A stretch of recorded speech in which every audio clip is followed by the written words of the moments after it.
ابھی اگر ایران پہ اس نے حملہ کیا تو ایران پہ حملے کا مقصد یہ نہیں ہے کہ نیوکلیئر پاور کی یا کسی اور ٹارگٹ کی، ان کا ایک ہی ٹارگٹ ہے ریجیم چینج کی، اور وہ چاہتے کہ میں ریجیم چینج کے لیے کام کر لوں، لائک کر لوں، اور پھر میری مرضی کی جب حکومت آ جائے تو پھر میں جو چاہوں گا وہ کرے گا۔ اور سب سے پہلے ایران کی ٹاپ لیڈرشپ کو اس نے شہید کروایا۔ میں سمجھتا ہوں کہ جو ابھی تک جو امریکہ کی جو اسٹریٹجی ہے وہ اس میں کامیاب ہے، اور اگر جنگ نے طول پکڑ لی تو جیت امریکہ کی ہوگی۔ یہ میں نے مختلف شوز پہ پہلے دن سے لے کے آج تک میں کہہ رہا ہوں کہ اگر جنگ نے طول پکڑ لی تو جیت ہوگی امریکہ کی۔ اور یہ جنگ بے شک ایرانیوں میں حوصلہ ہے، جذبہ ہے، لیکن ایک طرف جذبہ حوصلہ ہے اور دوسری طرف کیپیبلٹی اور طاقت ہے۔ تو اگر ایران کی جو ٹاپ لیڈرشپ شہید ہوتی جا رہے ہیں تو پھر اگر حوصلہ ہے یا جذبہ ہے وہ آٹومیٹکلی کم ہوتا جائے گا۔ اچھا تنگی صاحب اس طاقت میں اور بھی اضافہ آئے گا۔ دیکھیں میں اعظم چودھری صاحب میں آتا ہوں پاکستان کی کردار کی طرف۔ میں نے پہلے دن بھی کہا تھا کہ ایران نے جو میڈل ایسٹ کنٹریز پہ حملے کی امریکہ بیس پہ، میں نے پہلے دن کے ٹاک شو میں کہا تھا کہ میں نہیں چاہتا ہوں کہ ایران حملے کرے۔ ایران کو ڈپلومیٹک طریقے سے پاکستان کی سفارتی تعلقات کو استعمال کر کے ان کو حملے نہیں کرنے چاہیے، بلکہ میز پہ بیٹھ کر کے ان کی ہمدردیاں حاصل کرے، نہ کہ ان کو دشمن بنا دے۔ تو ایران نے اپنے آپ کو اکیلا کیا، لیکن پاکستان ایران کے ساتھ ہے، ہمسایہ ملک ہے، اسلامی ملک ہے، سفارتی تعلقات بھی ان کے ساتھ ہے، سیاسی ان کو سپورٹ کر رہے ہیں، لیکن دوسری طرف پاکستان کا پوری دنیا کے ساتھ تعلقات بھی چاہتے ہیں، چاہے وہ امریکہ ہو چاہے جو دوسرے کنٹریز ہو۔ لیکن اس وقت جو پاکستان کا کردار ہے وہ بہت کنسٹرکٹیو ہے۔ پہلے ٹاک شو میں نے کہا تھا، اور آج 23-24واں دن ہے جو میں کہہ رہا تھا کہ پاکستان کا رول ہوگا، اور پوری دنیا کی نظریں پرائم منسٹر آف پاکستان وزیر اعظم شہباز شریف صاحب اور فیلڈ مارشل عاصم منیر صاحب کی طرف ہوں گے۔ اور آج یہ ثابت ہو گیا کہ اس وقت جو پاکستان کا کردار ہے وہ پوری دنیا ان کو انڈورس بھی کرتے ہیں، ان کو اپریشیٹ بھی کرتے ہیں، اور انشاءاللہ جو بار بار میرے ساتھ ٹاک شو پہ لوگ بیٹھتے تھے کہ تیسری عالمی جنگ، میں نے مخالفت کی تھی کہ یہ تیسری عالمی جنگ نہیں ہوگی، بلکہ پاکستان کے کردار سے 3-4 ممالک پاکستان کے ساتھ مل کر اس جنگ میں کمی بھی لا سکتے ہیں اور اس جنگ کو ختم بھی کر سکتے ہیں۔ اور انشاءاللہ پوری دنیا دیکھے گی کہ پرائم منسٹر آف پاکستان اور فیلڈ مارشل عاصم منیر صاحب اس جنگ کو روکوائیں گے۔ جی ملک صاحب، کیا اتفاق کرتے ہیں آپ کہ یہ جو تنگی صاحب نے کہا ہے کہ الٹیمیٹلی امریکہ جیتے گا، طاقت جیتے گی، جذبہ نہیں جیت سکتا؟ کیونکہ جہاں تک رجیم چینج کا معاملہ ہے امریکہ اس میں کامیاب نہیں ہوا۔ ایک رجیم انہوں نے شہید کی، اس کے بعد ایسا سسٹم سامنے آیا کہ جو آٹو پہ لگا ہوا تھا۔ اس کے ساتھ ساتھ امریکہ کا دوسرا جو بڑا ایک پوائنٹ تھا کہ وہاں کی قوم باہر نکلے گی اپنی ہی قیادت کے خلاف، وہ نہیں نکلی۔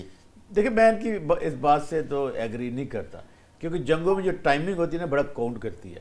دیکھیے جب انڈیا نے ہم پہ اٹیک کیا تو بہت سارے ممالک نے، جو طاقتور ممالک تھے، تو انہوں نے کہا تھا کہ ہماری لیڈرشپ سے، سیولین اور ملٹری لیڈرشپ سے، کہ آپ تحمل کا مظاہرہ کریں، ہم انڈیا کو سمجھا رہے ہیں اور انڈیا آپ سے معافی مانگ لے گا اور حالات ٹھیک ہو جائیں گے۔ یہ چیزیں ابھی طے ہو رہی تھی کہ 10 مئی کو پھر انڈیا نے جو ہمارے ساتھ کیا، پھر آپ نے دیکھا کہ 4 گھنٹوں میں ہمارا انڈیا کی ایک غلطی نے پورا سینیریو بدل دیا۔ وہ پاکستان جو ڈپلومیٹیکلی ایسولیشن میں تھا، ہماری کہیں بات چیز نہیں مانی جا رہی تھی، یکسر بدل گیا۔ ایسے ہی جب جون میں امریکہ نے ایران پہ حملہ کیا، اسرائیل اور امریکہ نے، تو اس وقت ان کی یہ توقع تھی کہ بہت ساری پبلک باہر نکل آئے گی اور پورا کا پورا رجیم بدل جائے گا۔ لیکن جس انداز میں ایران نے اپنے ملک میں جو پروسیشن تھے ان کو قابو کیا، ملین میں پروسیشن تھے، اور پھر صبر کا تحمل کا مظاہرہ کرتے ہوئے اپنی ایک حکمت عملی بنائی، اور بالآخر امریکہ اور اسرائیل نے حملے بند کر دیے۔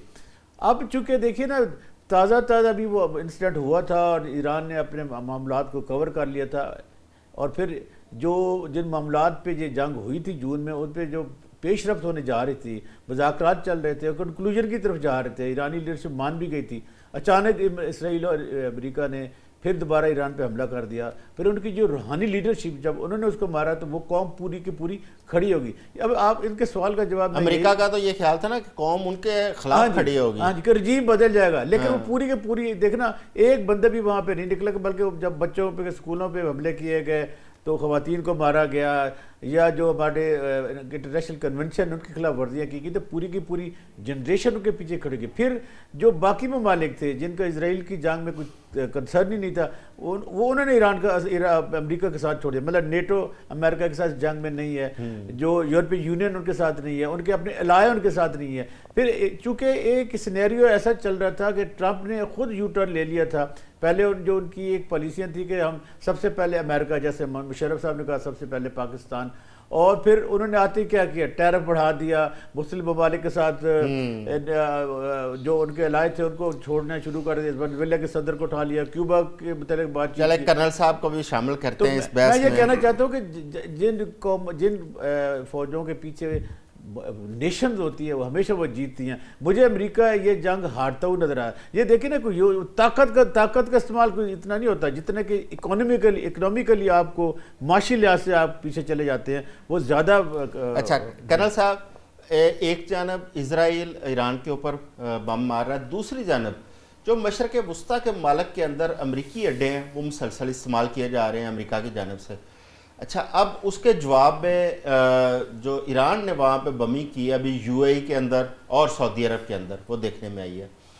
یہ جو مشرق وسطیٰ کے ممالک ہے, بار بار ایران انہیں کہہ چکا ہے کہ اپنی زمین استعمال نہ ہونے دیں, لیکن اس کے باوجود وہ زمین استعمال ہونے کے لیے انہوں نے امریکہ کو کھلی چھوٹ دے رکھی ہے.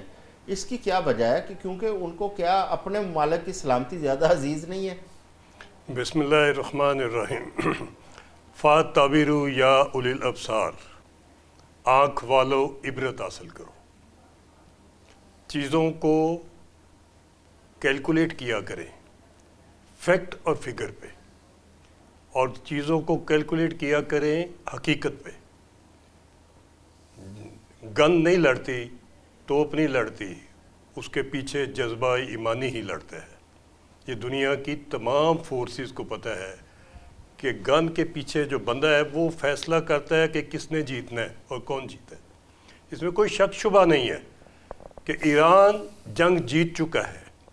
میں پچھلے 1.5 سال سے متواتر ڈزنز ٹاک شوز میں یہ facts and figure high light کرتا رہا ہوں اور بار بار کاشن کرتا رہا ہوں امریکہ کو اور اسرائیل کو کہ تم جب بھی ایران کے ساتھ آؤ گے تو واپس نہیں جاؤ گے.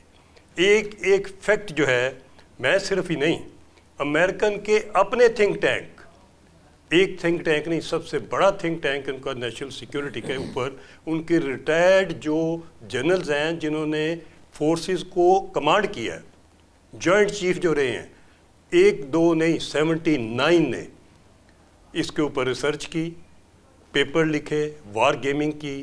اس کے بعد 2019 میں لیٹر لکھنے پہ مجبور ہو گئے کہ ایران کی طرف نہ جانا. یہ آن ریکارڈ ہے جو میں آپ کو بتا رہا ہوں.